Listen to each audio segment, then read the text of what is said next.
vested interests in prolonging the Ukraine war. North Korea and China see strategic advantage in the war continuing. United States President Donald Trump and NATO Secretary-General Mark Rutte met in Washington, D.C., to announce a new weapons sale to Ukraine to support its ongoing conflict with Russia. To date, all attempts by the White House to persuade Russia to agree to a ceasefire have failed, prompting the administration to increase military pressure on Russia through this new arms sale. This sale includes a stipulation allowing European countries to purchase weapons and subsequently transfer them to Ukraine. Additionally, there is a 50-day deadline for Russia to agree to a ceasefire. Otherwise, further sanctions and tariffs will be imposed on Russia and on countries that purchase energy from Russia. In the current climate, the ceasefire deadline faces significant international opposition, with nations like North Korea and China expressing willingness to assist Russia in resisting the sanctions and continuing the conflict. The fact that there is international support for Russia to continue the war does not imply the existence of a coalition of countries backing Russia. Instead, it reflects the interests of nations that seek to prolong the conflict to advance their own agendas.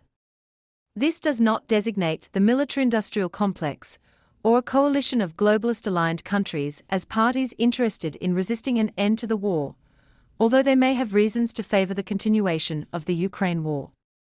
This discussion focuses on sovereign nations that, despite having differing motivations, share a common objective of resisting a ceasefire. Additionally, this evaluation will not include Russia or Ukraine, as they are direct participants in the conflict. North Korea is likely the primary benefactor of the war and the only international nation directly involved. Its involvement began in August 2023 to meet Russia's urgent demand for artillery rounds, with estimates indicating over 6 million rounds of 122 mm and 152 mm types. Furthermore, North Korea has provided ballistic missiles to Russia, along with crews to launch them into Ukraine. The specifics of this aid remain unclear, however, considering North Korea's financially strained situation due to sanctions, it is improbable that they would supply this military hardware without expecting something in return. The Russians, by needing to go to North Korea for ammunition and missiles, demonstrate that they are not in a position to exchange military hardware for these supplies. In June 2024, Russia and North Korea revived the Soviet-era Mutual Defense Pact. However, this agreement does not offer any specific advantages and can be seen as contradictory to North Korea's self-reliance philosophy of juche. Thus, there are no real tangible benefits for North Korean aid. The one aspect that Russia can offer North Korea without jeopardizing its war efforts or depleting its declining hard currency reserves is military manufacturing and technical support.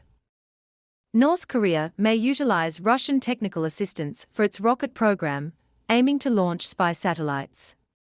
The country claimed its first successful launch occurred in November 2023, 3 months after it provided Russia with the first 1,000 containers of ammunition. While this could be coincidental, North Korea had previously attempted a launch, and regional sources, particularly from South Korea, suspect Russian involvement. Although it is not anticipated that Russia will assist with North Korea's nuclear program, there are concerns that Russia could provide technical support for warhead guidance and re-entry vehicles for its ballistic missiles. North Korea's efforts to modernize its navy have led to the introduction of the Chohyun-class destroyer. This initiative has included the launch of 2 destroyers, one of which experienced a disastrous launch and overturned. Both destroyers were built in less than 2 years.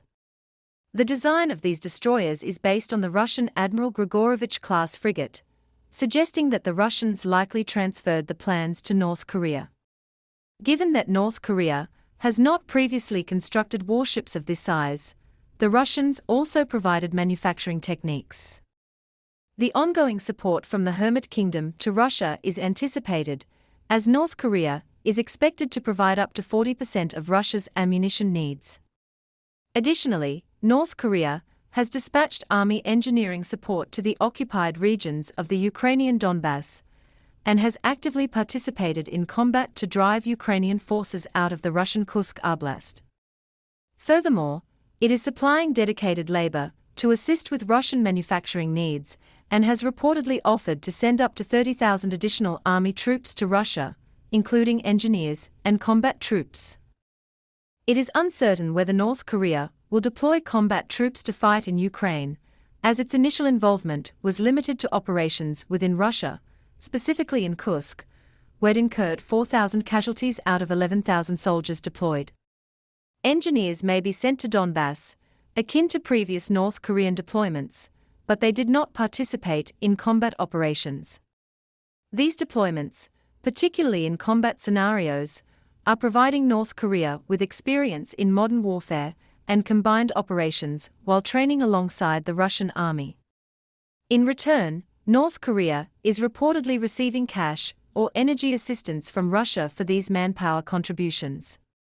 North Korea seems to be enhancing its support for Russia, aiming to secure what it perceives as benefits from the ongoing war in Ukraine, including military modernization, combat experience, hard currency, and energy resources. China has a vested interest in prolonging the Ukraine war. Unlike North Korea, China is a major manufacturing country and the second largest economic power in the world, which means it cannot afford to be overtly aggressive in its support for Russia.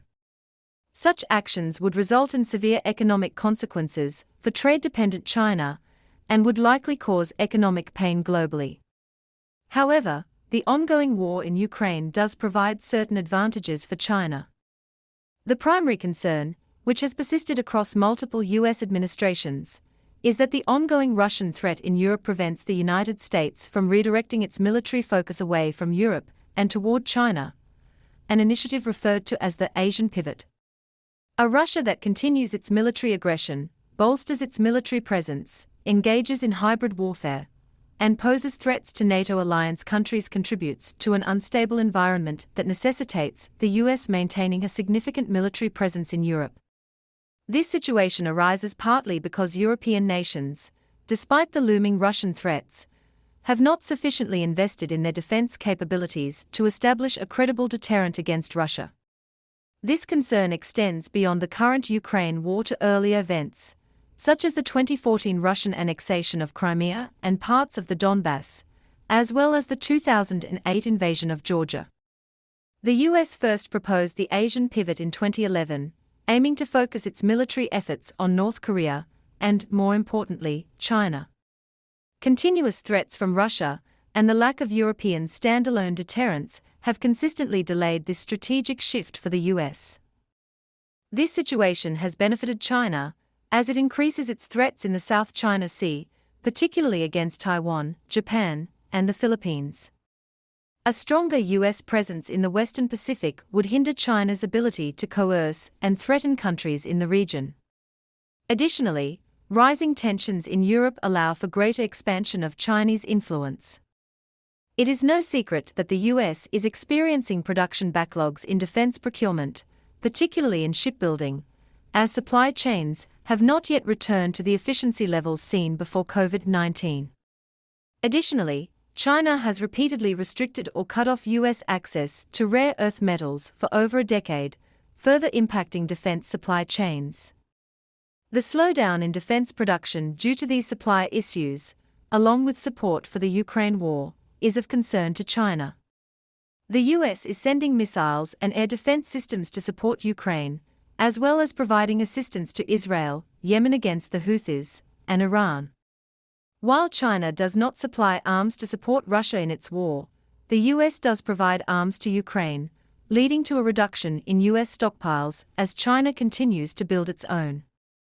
This stockpile serves as a strategic benefit to China, particularly because most modern conflicts resemble a come-as-you-are scenario. Modern weapons involve extended production lead times and cannot keep pace with the rapid expenditures expected in a Pacific war that would require covering vast distances. The more effectively China can support Russia amid increasing threats of sanctions, the better positioned it will be to maintain its dominant status in the Western Pacific. China and Russia are currently negotiating a strategic doctrine that is anticipated to propose Chinese support for Russian expansionist policies toward Ukraine and the Baltic states.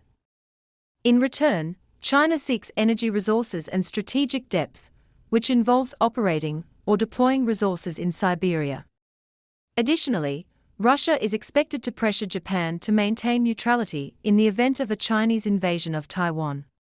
China also desires access to the Russian Arctic, which includes the potential basing of its ballistic missile submarines in those waters to pose a threat to the U.S. Historical suspicions between China and Russia exist in Asia, and it remains uncertain whether China will achieve its objectives regarding operations in Siberia, and to a lesser extent, in the Arctic. China's expectations from Russia regarding concessions and the potential loss of sovereignty in Siberia and the Arctic would need to be significant. Russia is likely to seek more direct and substantial support from China concerning its ambitions in Europe than what China has been willing to offer thus far. Such involvement would almost certainly result in sanctions against China and potential trade embargoes that its trade-dependent economy would struggle to withstand. The earlier tariff escalation with the US this year caused significant disruptions in the Chinese manufacturing sector, raising doubts about the possibility of a strategic agreement between both nations. The inclusion of these issues in the negotiations suggests that China sees advantages in keeping Russia engaged in the Ukraine war, which threatens Europe and keeps the US focused on that region, or at the very least, strategically weakens it by depleting its weapon stockpiles. It is unfortunate that the pursuit of a fair peace in Ukraine faces significant opposition, not just from China and North Korea, who are key benefactors supporting Russia in its war. The United States' threat to impose tariffs on any country purchasing sanctioned items, including new proposals in the current U.S. sanctions bill in Congress, could impact China, one of the largest buyers of Russian oil, as well as Europe, which remains the biggest buyer of Russian natural gas. Under such circumstances, these countries might be inclined to continue supporting the war. On the other hand, North Korea would be nearly immune to such sanctions unless the shadow fleet of Russian oil tankers is shut down. However, while North Korea plays an important role in ammunition production for Russia, it cannot fulfill the extensive needs that China meets for Russia. It appears that currently, more countries are willing to prolong the war than those interested in bringing it to an end.